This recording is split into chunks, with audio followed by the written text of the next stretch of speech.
jadiin kita tujuan atau arah gerak nanti ke depannya. Nah, kita berlima ini juga tadi udah nyiapin pertanyaan, Mas. Oke. Dari teman-teman ini juga udah nyiapin pertanyaan. Mungkin langsung aja pertanyaannya, silahkan. Mau dari siapa dulu? Naya dulu, boleh Naya, silahkan. Mungkin kita kan tadi udah perkenalan ya Mas Sato. Mungkin Mas Noah bisa perkenalan diri dulu. Oh ya, oke. Sebelumnya perkenalkan, nama saya Lutfi Ulinuha. Boleh bebas, mau dipanggil Lutfi juga boleh, mau dipanggil Nuha juga boleh. Itu terserah senyamannya aja. Profil, aku sebagai advokat dan juga kurator dan pengurus. Rumah, alamat, aku di perumahan Adiasta Pondok Mawonsari, Blok C nomor 19, Gunung Pati, Kota Semarang. Terus kemudian pekerjaan advokat tadi ya sudah. Mungkin perkenalnya itu aja lah terkait dengan pertanyaan-pertanyaan yang mungkin nanti bisa kita sharing. Monggo dipersilakan. Sebelum itu saya mau tanya, tadi kan bilang advokat itu Ya. gimana Mas? Kantornya mana? Sama. Kantornya di perumahan Adiasta Pondok Mawonsari, Blok C nomor 19. Itu di daerah Semarang. Semarang, Kota Semarang. Semarang banget. Atas. Gunung Pati. Gunung Pati. Oke, mungkin aku mau tanya hal-hal dasar dulu nih Mas, kayak yang kita mau maba ikutnya kan Mas maba ya Mas. Dulu Masnya tuh pas jadi maba dulu tuh udah langsung kepikiran mau jadi advokat gak sih Mas? Atau masih kepikirannya yang lain? Kalau pribadi, aku secara pribadi itu ketika sudah memilih jurusan ilmu hukum, aku sudah berpikir ke depan. Jadi apa yang mau tak capai, apa yang mau tak ambil untuk jadi lulusan sarjana hukum, aku sudah menentukan, yaitu menjadi seorang profesi advokat dan pengembangannya. Seperti itu. Jadi tidak secara tiba-tiba, tidak secara kebetulan, tapi hal yang saat ini aku jalani sudah tak pikir, sudah tak rencanakan sejak masuk di Fakultas Hukum UNES. Berarti udah dipikirin dari jauh-jauh hari. Betul. Sudah punya plan ke depannya. Ya. Berarti dulu Mas Noah ini di hukum FUNES dulu ngambil konsentrasinya perdata ya? Ya. Pengambilan konsentrasi di zamanku waktu itu kan semester 5. Iya. Dan pilihanku tertuju pada hukum perdata. Karena apa? Karena ya aku lebih senang terkait dengan mendalami hukum-hukum perdata dan sifatnya lebih luas. Itu bisa masuk dalam perdata keperseorangan, terus kemudian masuk dalam corporate, legal corporate, terus kemudian bisa masuk ke dalam hukum pertanahan, agraria, tata ruang, seperti itu. Bisa masuk juga ke hukum perdata khusus seperti halnya kekayaan intelektual maupun hukum kepailitan. Jadi konteks hukum perdata ini lebih luas menurut saya. Tapi ada teman-teman yang bilang luas pidana. Lah itu tergantung persepsi masing-masing. Tapi kalau aku menganggapnya kan semakin jadi terkait dengan profesi ini kan kebanyakan di masyarakat itu yang apa namanya menjadi problem itu diperdatakan atau mana, aku lebih memilih ke perdataan. Ya nggak apa-apa Kak. Nggak apa-apa Nggak Kak. apa-apa Mbak. Kalian pesan aja nggak apa-apa. Kalau boleh tahu dulu Mas Noah itu masuk FUNES tahun 2018 atau Aku masuk FH UNES 2012. oh 2012. Iya. Sama Pak Beni atau beda? Enggak. Pak Beni itu senior saya. Kalau saya itu masuk 2012, lulus 2016. Terus ini mau lanjutin S2? Sudah mau lulus. Oh udah mau S2-nya di UNES juga. UNES juga. Itu pasti Mas kerja dulu. Kalau setelah S1 lulus 2016, kemudian dari lulus S1 saya kerja dulu. Terus kemudian masuk S2 itu 2020. Terus karena banyaknya pekerjaan, saya ambil cuti gitu. 2 kali saya ambil cuti. Nah, makanya baru ini ngurus apa namanya tesis dan ujian. Mungkin mengingat tadi Mas Noah ngasih tahu kita kayak udah dari mulai S1 terus sampai sekarang ambil S2 juga. Ada nggak sih Mas kayak struggle dari ups and downs dari hidup kan pasti ada suka dukanya ya. Yang Mas rasain tuh apa sih Mas? Oke, gini ya. Jujur deh, aku ini dulu dari keluarga biasa. Bapak ibuku ndak ada yang sekolah, bahkan lulusannya ndak sampai sekolah menengah, ya kan? Cuman aku di sini berusaha untuk mengubah nasib keluarga dengan cara ya belajar. Karena pada hakikatnya kan kata orang, waktu itu kan masih kata orang ya, yang bisa mengubah hidup itu adalah belajar, belajar, belajar, belajar, dan ilmu yang nanti akan didapatkan itu bisa diterapkan di dalam kehidupan, kan seperti itu. Dan untuk saat ini sudah tak buktikan bahwa selama kuliah terus kemudian sampai sekarang bekerja itu ya suka dukanya banyak sekali, bahkan termasuk untuk mengambil profesi advokat itu juga banyak sekali suka dukanya. Contoh ya, advokat itu bisa dilantik itu kalau sudah umur minimal 25 tahun, sedangkan waktu itu saya lulus S1 itu baru umur kalau enggak 21-22 rata-rata ya, lulus rata-rata. S1 21 atau 22 ya, artinya ada space waktu sekitar 3 tahun sebelum bisa dilantik menjadi seorang advokat. Dan di waktu itu undang-undang advokat menyatakan bahwa seorang advokat itu dapat dilantik ketika sudah memenuhi proses magang selama 2 tahun. Nah, 2 tahun itu sebelum magang itu kan suka duka. Yang namanya magang kan tidak mendapatkan penghasilan. Niatnya kan cari ilmu. Sedangkan orang rumah itu taunya kita sudah lulus, kita sudah bekerja. Taunya magang gitu loh. Taunya kita hanya dapat uang bensin katakanlah sama uang makan, bahkan masih berupaya mendapatkan penghasilan dengan cara yang lain. Nah, itu tak alami semuanya. Sampailah umur 25 tahun nunggu penjadwalan advokat, kemudian disumpah. Nah, kemudian setelah mempunyai kartu anggota sudah berprofesi menjadi advokat, baru kemudian merintis pekerjaan. Tidak semudah itu, karena advokat kan hakikatnya kita jualan jasa. Untuk proses menjadi advokat sendiri dari pendidikan, ujian, magang itu sudah suka duka. Terus kemudian ketika sudah menjadi advokat itu juga penuh suka duka. Karena apa? Hakikatnya kita jual jasa. Apa yang kita jual? Jasa hukum. Berarti kita harus tahu, harus paham yang namanya hukum. Untuk apa hukum? Buat apa hukum? Dan apa tujuan hukum? Kan gitu. Ya kan? Terutama terkait dengan masyarakat yang mempunyai masalah hukum. Jadi untuk dapat menjadi advokat yang sukses, satu kuncinya harus pintar. Karena yang dikerjakan adalah hukum. Jadi kita harus tahu yang namanya ilmu hukum. Yang kedua, kita harus jujur. Ya kan? Jujur. Artinya jangan kita menakuti masyarakat. Masyarakat awam itu paling takut kalau berurusan dengan hukum. Dan kita sebagai orang yang tahu hukum bisa saja menyalahgunakan dengan cara menakuti. Nanti gini loh, kalau nggak bayar segini gini loh. Contoh. Nah, kalau tidak jujur, ya mungkin tidak akan bertahan lama. Karena kan nama itu pasti akan menjadi menjadi ditandai oleh masyarakat. Nah, kuncinya pinter, jujur. Yang ketiga, ini bisa dipercaya. Jadi amanahnya itu bisa dipercaya.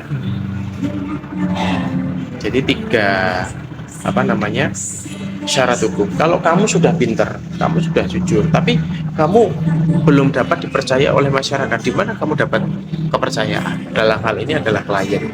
Karena kita sebagai seorang advokat itu tidak boleh mengiklankan. Kita tidak seperti jual makanan yang iklan kemana-mana. Kita tidak boleh seperti itu. Cukup orang itu tahu kita minta tolong sama kita. Lah bagaimana caranya? Kan kita harus membuat nama kita baik di masyarakat terlebih dahulu. Kita dipandang baik itu ketika apa? Ketika kita dikenal sebagai orang yang bisa menyelesaikan masalah hukum. Berarti dengan orang yang bisa menyelesaikan masalah berarti tahu ilmunya. Makanya syaratnya yang pertama adalah harus pintar. Terus syarat yang terakhir harus berani. Karena di dalam penegakan hukum ketika kita tidak punya mental, tidak punya keberanian, itu tidak akan bisa menyelesaikan. Karena yang kita hadapi adalah orang-orang yang sudah berpengalaman, sudah mempunyai kekuasaan, sudah mempunyai kewenangan. Contoh polisi. Contoh kita berhadapan dengan polisi. Polisi itu punya apa sih? Punya kekuasaan, punya kewenangan. Dia secara KUHAP, sudah belajar belum? Sudah. KUHAP pasal 21, ya kan? Dia punya kewenangan untuk menahan, dia punya kewenangan untuk menyidik, menyelidik, ya kan, menggeledah, banyak sekali kewenangannya, dan itu harus kita lawan gitu loh. Dengan apa ya? Dengan ilmu. Dengan ilmu, enggak bukan dengan lawan kita punya sama-sama kita punya pistol, enggak, tapi lawannya harus dengan ilmu gitu. Seperti itu. Nah, mungkin pertanyaan lain. Boleh. Kehidupan berkuliah, Mas, dalam kehidupan berkuliah, Mas, apa saja yang Mas lakukan dalam mencapai potensi kepintaran yang maksimal dalam hal Mas itu? Apakah nilai akademik betul-betul membantu Mas dalam meraih mimpi Mas, ataukah ada skill-skill lain, Mas, seperti skill organisasi atau relasi seperti itu? Jadi gini, kalau organisasi menurutku relatif ya, tapi alangkah lebih baiknya itu dalam berorganisasi, karena akan melatih skill. Skill itu bukan berarti kita harus pintar gitu, enggak, tapi bagaimana cara kita berkomunikasi dengan orang. Contoh berkomunikasi itu adalah salah satu cara untuk meraih kesuksesan. Berkomunikasi. Kamu kenal dengan warga, misalkan orang di jalan, kamu kenal, diajak berkomunikasi, nyaman, jadi sahabat, jadi teman. Begitu pula kamu kenal, katakanlah ketemu orang di pejabat atau apa gitu kan, yang punya atau katakanlah pembisnis gitu, kamu kenal komunikasi yang baik sehingga jadi teman. Nah, ketika komunikasi itu berjalan dengan baik, terus kemudian dia ke orang-orang pihak ketiga itu tahu kamu pintar hukum, ya suatu saat ketika mereka butuh pasti akan menghubungi. Kuncinya seperti itu, komunikasi yang baik. Semakin banyak teman itu semakin baik, semakin banyak relasi itu semakin baik. Tapi jangan sampai relasi teman yang sudah banyak itu malah jadi bumerang, karena kita tidak bisa membawa diri kita. Bawa diri kita baik, maka kita akan dicari oleh orang-orang. Nah, terkait dengan bagaimana cara di dalam perkuliahan itu, satu kuncinya belajar.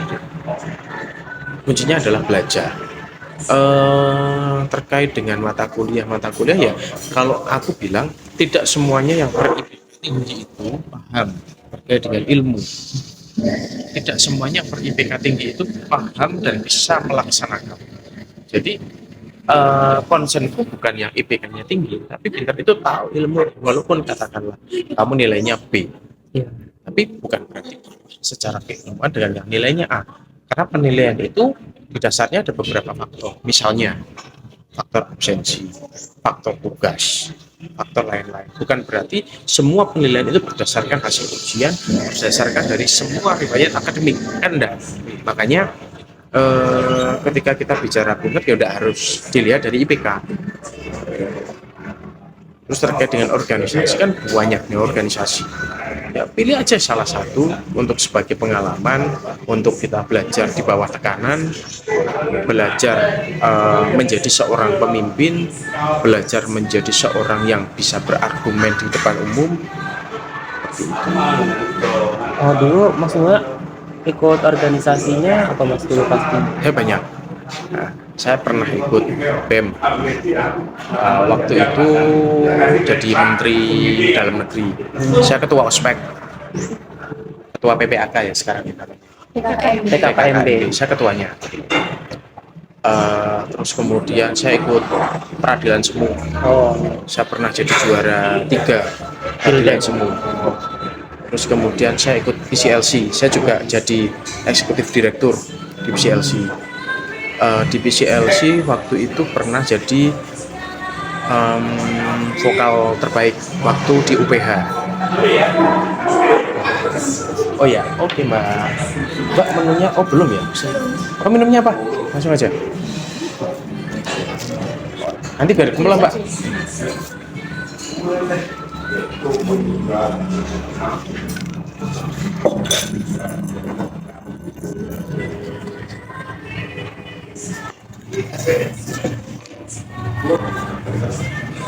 Dan itu dulu Mas sangat sibuk banget ya mas. Kalau dibilang sibuk enggak juga sih, biasa aja. Sibuk enggaknya kan tapi kalau menurutku, aku lulus tepat waktu. Aku enggak ada 4 tahun dan saya kumlot dengan organisasi sebanyak itu. Jadi itu tidak bisa dijadikan alasan yang organisasi harus tidak kumlot, yang organisasi itu lulusnya harus lama, itu tidak bisa dijadikan alasan. Oh, mungkin dari kan tadi mas udah ikut organisasi terus bahkan lulusnya tepat waktu kemuat juga, itu ada nggak sih mas kayak tips time managementnya gitu? Nggak ada. Itu hanya jadwal kan, kita kan ngikut kampus ya. Iya. Artinya kita ngikutin aja, asalkan disiplin. Jadi gini, prinsipnya jangan menunda sesuatu ya. Jangan menunda sesuatu, apalagi S1. Mungkin nanti kalian kalau sudah S2, S3, kalian bebas lah, seenaknya sendiri gitu. Itu pun tidak baik, seperti yang tak laksana ini. Aku karena sibuk kerja,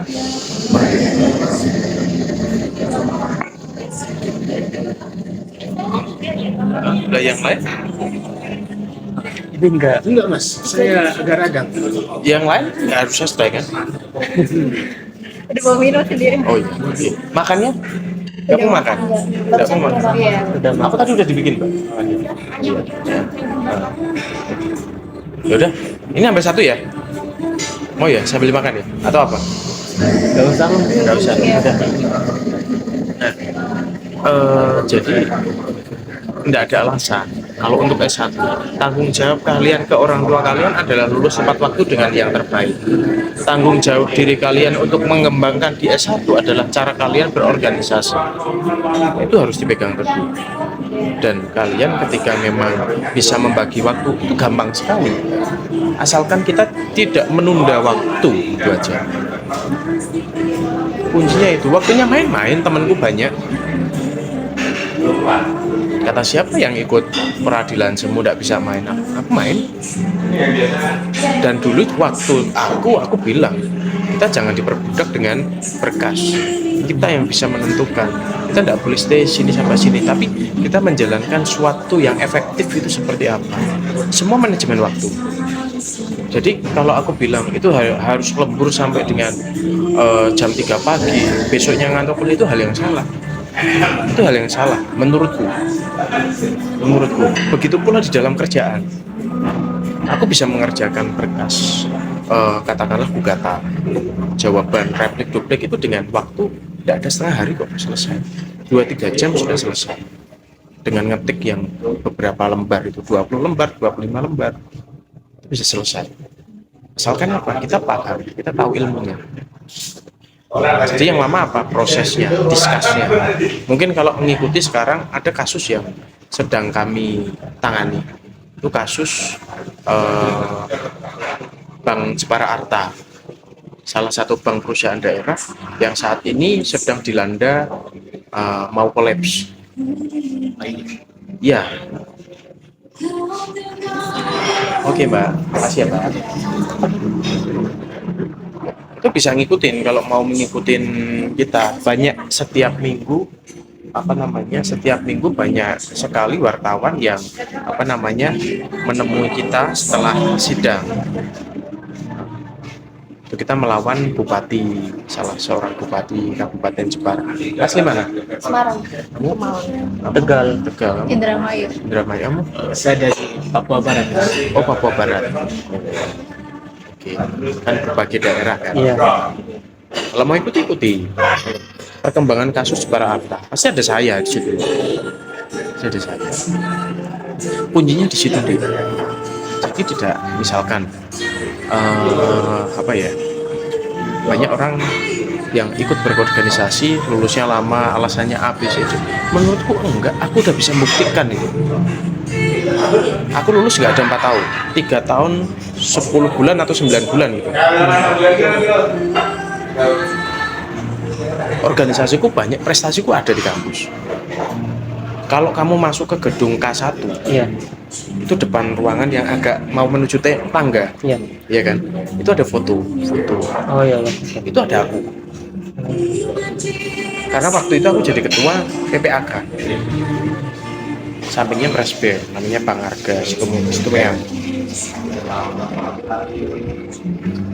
Dan prestasi yang tak kasihkan ke UNES, hasil-hasil prestasi akademikku banyak tak sampaikan. Kata siapa orang yang ikut BEM atau apa bermusuhan atau bertentangan dengan dosen? Sampai sekarang aku dulu ikut BEM, sampai sekarang aku komunikasiku dengan dosen-dosen itu masih baik. Sudah berapa tahun kan? 2006, 8 tahun dari aku lulus. Masih ingat semua sama aku. Aku nunggu tadi kan ngobrol sama dosen. Sesantai itu. Ya kan? Jadi kuncinya adalah satu ya, disiplin ya. Jadi menghargai waktu, kalian harus belajar. Harus belajar. Untuk mengembangkan skill ya kalian organisasi, wajib organisasi. Satu pun, karena apa?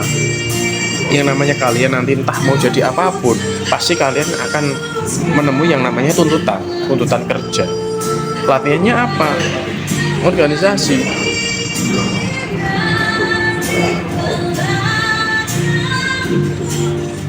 Gitu. Nah Mas, kasus apa yang paling menarik yang pernah Mas tangani? Semuanya menarik deh. Yang paling kan? Semuanya menarik karena yang namanya kasus itu tidak melihat dari apa viral atau tidaknya, besar tidaknya nominalnya, semuanya menarik. Aku belajar dari kasus HKI, kemudian kasus tanah, kasus keluarga, kasus waris, kasus perbankan, kasus kepailitan, semuanya tak belajar dan semua itu menarik. Jadi tidak ada yang tidak aku anggap hal yang menarik dalam hukum. Semuanya menarik. Semuanya menarik. Kasus ini yang ini lagi jalan aja ya. Ini menarik. Karena apa? Ini menyangkut dengan BUMD, Badan Usaha Milik Daerah, menyangkut dengan Dewan Direksi Komisaris, artinya menyangkut dengan korporasi, menyangkut dengan kerugian negara dalam satu case, menyangkut dengan tanggung jawab masyarakat kepada masyarakat untuk mengembalikan uang. Semuanya menarik. Jadi jangan menganggap suatu permasalahan hukum itu tidak menarik semuanya. Kasus contoh, kasus yang sering kali diremehkan oleh para praktisi pengacara itu kasus perceraian. Padahal itu kasus yang paling susah bagi yang menjalani. Gitu loh. Susah loh. Kamu berantem dengan suami istri berantem itu susah. Semuanya nggak kontrol pastinya. Dan itu berat gitu. Dibandingkan dengan katakanlah kasus kerugian, ditipu orang, ketika keluarga itu masih kompak saling support, itu sudah tidak ada saling support gitu. Jadi tidak bisa ini. Kalau memang kasus yang viral, aku beberapa kali misalkan kasus kepailitan dan PKPU, aku pernah jalani sebagai kuasa hukum pemohon itu dengan objek sengketa senilai 888 miliar. Aku jadi kuasa hukum pemohon. Sekarang ini objek sengketa yang tak jalani, yang di Jepara yang lagi viral ini itu 352 miliar dan kerugian pemerintah daerah 24 miliar. Pernah juga mengalami viral juga waktu itu di tahun 2020 atau 19 itu tentang rumah sakit RSIA Bunda Kota Semarang. Tahu ya orang Semarang ya? RSIA Bunda itu adalah kasus RSIA Bunda, pasti ketemu foto di media. Kasus Bank Jepara Arta, cari ada beberapa media, pasti salah satunya ketemu nanti foto. Jadi kayaknya kalau semakin viral kasus tuh kayak Iya. pendananya lo semakin banyak. Betul. Misalnya kasus yang tadi 880 miliar itu, kasus PKPU CV Mitra Sukses Bersama Sragen, MSB Sragen, keluar fotoku pasti. Dicari entah di bagian mananya karena kan sudah tenggelam atau mana kan tidak tahu. Masih keluar. Aku mau nanya nih Mas Mel ini kan lulus dari S1 FUNES tahun 2016. Kemudian kalau untuk langsung jadi advokat itu perlu yang namanya 2 tahun karena umurnya masih belum 25 tahun. Terus di waktu-waktu itu kan Mas Mel ini magang ya. Itu itu magangnya magang untuk langsung ke advokatnya atau magang di perusahaan yang lain atau gimana? Aku Atau emang persyaratan untuk sejak karirku tuh gini. Jadi lulus 2016, kemudian aku kerja di perbankan. Oh. 1 tahun menjadi legal perbankan. Terus setelah keluar 1 tahun, 2 tahun itu magang. Jadi 2018, 2019 aku magang, 2020 aku sumpah jadi advokat. Sampai sekarang 2022 aku jadi kurator. Tapi dulu kalau untuk jadi magang di perbankan itu tuh ada persyaratannya nggak sih Mas? Kalau di Misal perbankan harus- enggak magang. Oh, Perbankan memang itu kerja. Itu harus ada persyaratan kayak misal konsentrasinya Cik, kah atau makan, Cik. gimana? Enggak sih. Kalau yang namanya orang kerja itu ya itu jodoh rezeki ya seperti itu sih. Oh, berarti emang melamar sendiri gitu ya? Lamar ya proses bagaimana orang-orang yang banyak orang lakukan. Iya. Terus aku mau nanya lagi nih Mas, apa sih motivation in life-nya Mas Nuha ini selama dulu di FH, selama ngejalanin S1 atau S2 yang selalu jadi motivasi? Motivasinya hidup harus berubah lebih baik. Dan aku sampai sekarang masih berkeinginan harus bisa banyak membantu orang. Membantu orang bermanfaat untuk orang. Intinya itu aja. Berarti Mas ini suka kasus pro bono ya Mas? Kalau kasus pro bono enggak juga. Kalau pro bono itu kan terkait dengan kasus-kasus yang di ini LBH. Kebetulan aku enggak LBH. Cuman katakanlah ada yang minta nolong dan latar belakang kurang mampu ya tetap ku bantu. Saya nggak ada mau tanya lagi. Oh Mas, mengenai soal motivasi, apakah dukungan keluarga, dukungan teman-teman Mas begitu dalam itu sangat mempengaruhi motivasi Mas untuk meraih itu semua Mas? Ya. Jadi lingkungan itu sangat mempengaruhi. Lingkungan sangat mempengaruhi. Ketika lingkungannya sudah baik, artinya mempunyai visi dan misi yang sama. Jadi dalam hal menjalankan motivasi untuk bermanfaat kepada orang, bisa berbuat baik kepada orang itu jauh lebih mudah daripada lingkungan yang tidak mendukung kita. Jadi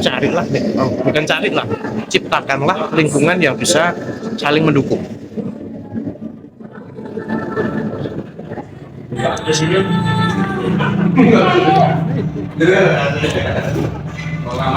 Kalau dulu Mas Nuha di sela-sela kesibukannya Mas Nuha itu kan sibuk banget ya jadi Enggak sibuk. Aku masih bisa main. caranya Mas Nuha buat belajar itu gimana sih biar bisa gampang masuk ke otak, soalnya buat aku pribadi ini tuh aku belum bisa menemukan cara belajarku yang baik gitu.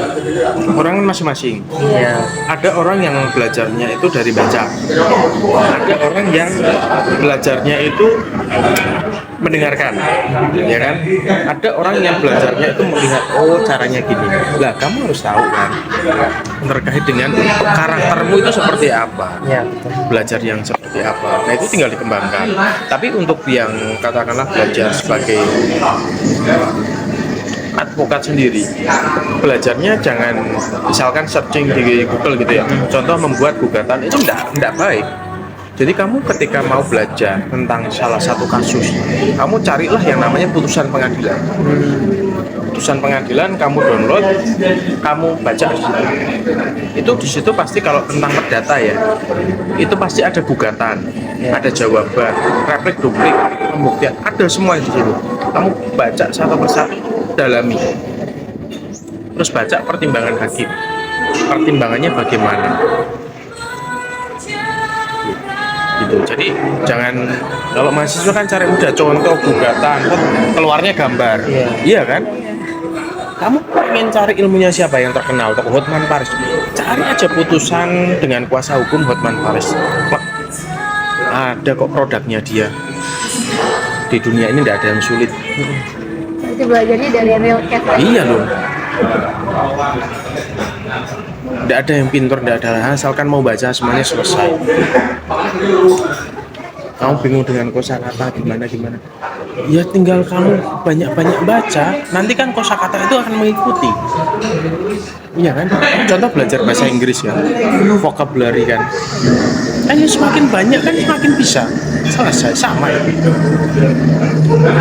Contoh berarti kasus Katakanlah kasus tanah gitu. Kamu cari yang kuasa hukumnya siapa? Yusril Iza, cari aja gitu loh. Kamu pengen belajar kemarin PHPU presiden, cari aja, baca di situ. Ya memang berlembar-lembar, itulah praktek. Ratusan lembar, itulah praktek.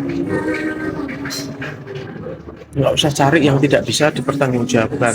Contoh ini nggak bisa dipertanggungjawabkan. Cari dari putusan aja, kasus ini, cari download putusannya, pahami. Oh ini gugatan, oh ini jawaban, oh ini replik, atau mungkin oh ini dakwaan, oh ini eksepsi, oh ini tuntutan, ini pledoi, oh pledoinya hanya seperti ini. Cari contoh kasus tidak pidana korupsi, pledoinya apa sih? Pledoi tahu? Tahu tahu. Tahu? Tahu? Tahu. Tahu? Pledoi apa? Kebetulan kemarin Surat Apa? putusan gitu. Apa? kebetulan kemarin Putusan tuh gitu. iya Putusan bukan Apa? iya surat Pledoi. putusan itu Mas. putusan bukan cuma pledoi. Nggak ada yang tahu. Kemarin aku karena ikut sidangnya angkatan semester 5 jadi tahu, tapi aku nggak tahu itu maksudnya gimana gitu Jadi karena memang belum sampai situ sih. pledoi itu nota pembelaan. Kan dituntut kan, jaksa kan nuntut A, B, C, telah terbukti melanggar ketentuan pasal katakanlah apa ya, undang-undang korupsi pasal 2 atau pasal 3. Pembelaannya apa? Mau bebas, mau lepas, atau mau bersalah diputus pidana. Putusan pidana kan ada 3, bebas, lepas, dipidana. Tahu perbedaannya? Kalau sama praktisi kita real aja, nggak usah kebanyakan ABC ke teori ini, ngapain? Dan itu dijadikan sebagai pembelaan gitu loh. Atau mungkin pembelaannya adalah ada hal-hal yang namanya meringankan, ada hal yang memberatkan, acas, gitu.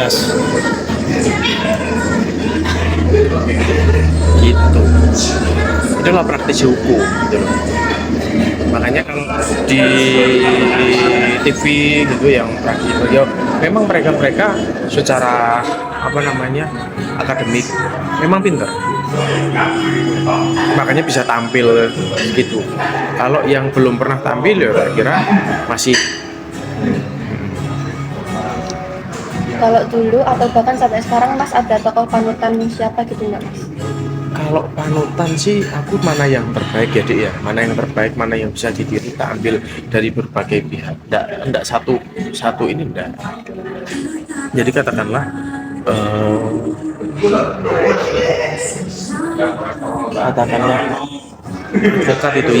advokat yang di Indonesia paling terkenal kan si Hotman. Terus kemudian itu Hasibuan sebagai ini Ojek Aligis. Terus ada lagi satu advokat yang jarang terekspos cuman pengalamannya luar biasa. Ada satu itu ketua, bukan ketua ya, pembina dari organisasi yang operator. Kalau misalkan ya dengan melihat kemarin ini kan banyak kan tokoh-tokoh senior, tokoh-tokoh yang melihat itu kan ya siapa sih, kelihatannya pertanyaan saksinya yang bagaimana. Kan pertanyaan saksi itu kan untuk mengungkap suatu fakta. Jadi hukum itu yang dicari apa? Fakta hukum. Fakta hukum di apaan? Dianalisa. Berdasarkan apa? Ya aturan hukum. Selesai. Itu halnya seperti halnya kalau kita membuat yang namanya legal opini. Legal opini kan hanya sebatas pendapat hukum. Legal hukum, opini pendapat. Pendapat hukum dari mana pendapat itu? Berdasarkan apa? Berdasarkan fakta. Fakta kemudian dianalisa, jadilah kesimpulan. Kesimpulannya apa? Si A melanggar, atau si A sesuai dengan aturan, atau si A tidak melanggar, tidak dapat. Bagaimana? Gitu. Mungkin kan tadi Mas sudah menjelaskan baik banget ya, terus kayak Mas emang benar suka banget nih sama ilmu hukum. Tapi aku mau nanya, mungkin kayak Mas pernah nggak sih menemukan rasa titik jenuh gitu Mas dalam hidup selama berkarir gitu? Enggak pernah sih. Karena yang namanya kita bekerja di hukum sebagai praktisi advokat, aku bilang tidak akan, kalau memang bisa mendalami tidak akan jenuh. Karena apa? Setiap hari kita menemukan orang yang berbeda. Katakanlah masalahnya sama, masalah tanah, hukumnya sama ya, cuman subjeknya itu berbeda. Kadang karakternya ini maki-maki dulu ya, kadang-kadang ada yang lembut nih. Jadi tidak akan ada bosan. Jadi semuanya ada ritmenya. Jadi bukan seperti apa ya, kerja kantoran kan setiap hari kan monoton ya, monoton, dari jam sekian sampai jam sekian istirahat, nanti masuk lagi kerjakan itu terus, laporan terus. Kalau kerja jadi seorang praktisi enggak, kadang ada yang orangnya ngeyel, ada orangnya lucu, walaupun hukumnya sama, katakanlah dia bermasalah dalam hal pertanahan jual beli tanah, nanti saksinya ada yang rese atau apa, enggak ada yang bosan. Banyak karakter gitu ya. Banyak karakter, betul, bervariasi, dan itu yang membuat kita itu harus semakin banyak belajar. Karena apa? Karakter satu dengan yang lain itu berbeda, dan berbeda pula nanti katakanlah penyelesaiannya, pengkondisiannya. Aku bicara katakanlah kita belum masuk sebagai di wilayah ranah hukum. Nah berarti kan klien ini pengen minta Yonek bisa selesailah baik-baik secara kekeluargaan. Mau tidak mau kan kita harus dalami. Kita tidak mungkin bisa menyelesaikan itu hanya dengan power. Kita perlu menyelesaikan juga dengan hati. Kalau power kan ancaman, tekanan gitu ya kan. Kita pakai orang yang derajatnya mungkin lebih tinggi, yang kekayaannya lebih tinggi. Ini kadang juga kita harus pakai hati. Jadi mendalami, menyelami pelan-pelan. Maunya gimana? Terus kita tarik, ambil sisi tengahnya. Jadi banyak variasi di dalam profesi advokat.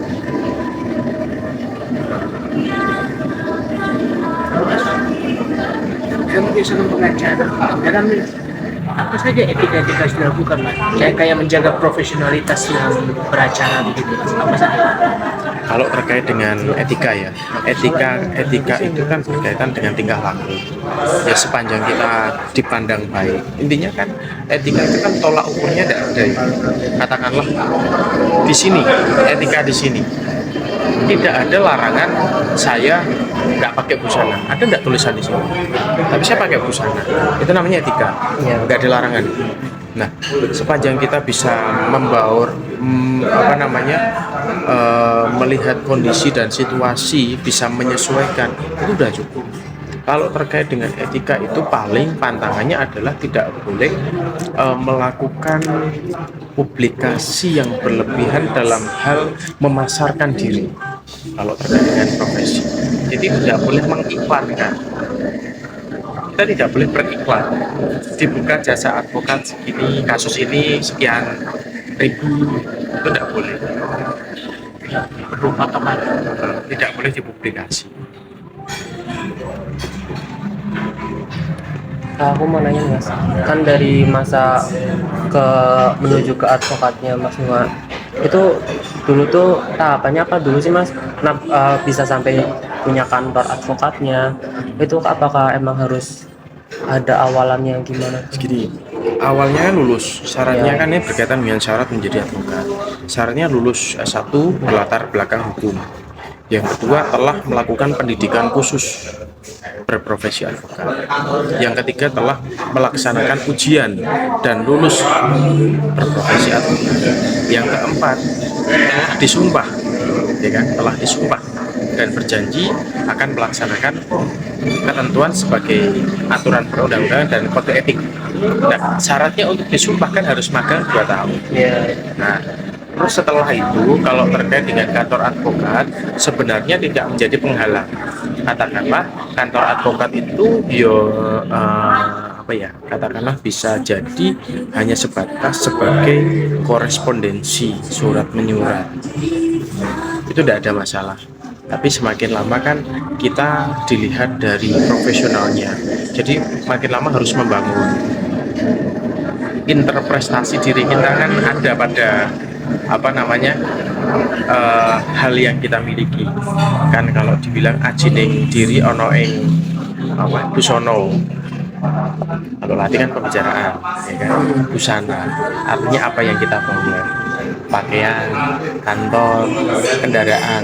Dan profesi advokat itu adalah profesi yang dituntut ya, bukan diwajibkan, dituntut untuk bisa lebih dari yang lain. Katakanlah banyak orang yang berperkara hukum, ketika advokatnya itu masih pakai kendaraan bermotor, itu biasanya tidak jadi mau nggak mau, ini lapangan nih, mau nggak mau kalian harus bawa mobil. Berarti punya branding dulu ya. Iya, tapi cara untuk kesana itu kan harus proses. Dan sekarang sudah didukung dengan aplikasi karena Grab, Maxim, Car, ya kan. Jadi ketika kalian datang ke situ pakai motor, tidak dipercaya. Yakin, aku udah ngalamin. Kamu ketemuan nih di sini di kafe ini. Kasusnya apa? Aku punya kasus perusahaanku bermasalah gini. Kamu datang lepas helm, ini lepas sarung tangan, kan pasti bisa kasih aja. Dan biasanya ini pun sering tak alami.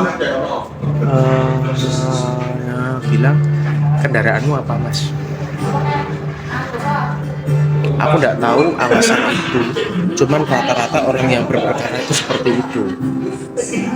Bukan wajib, tapi kalian dituntut untuk bisa dan mempunyai busana yang baik. Karena baju harus rapi.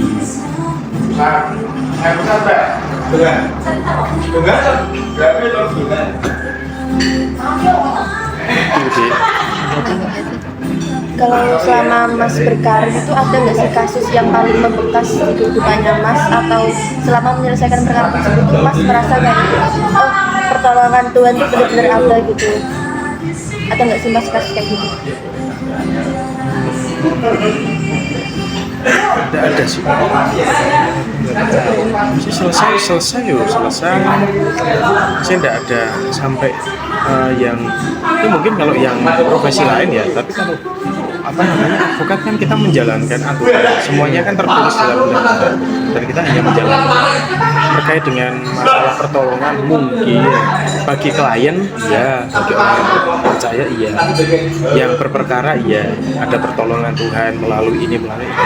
Cuman kita kan kerja.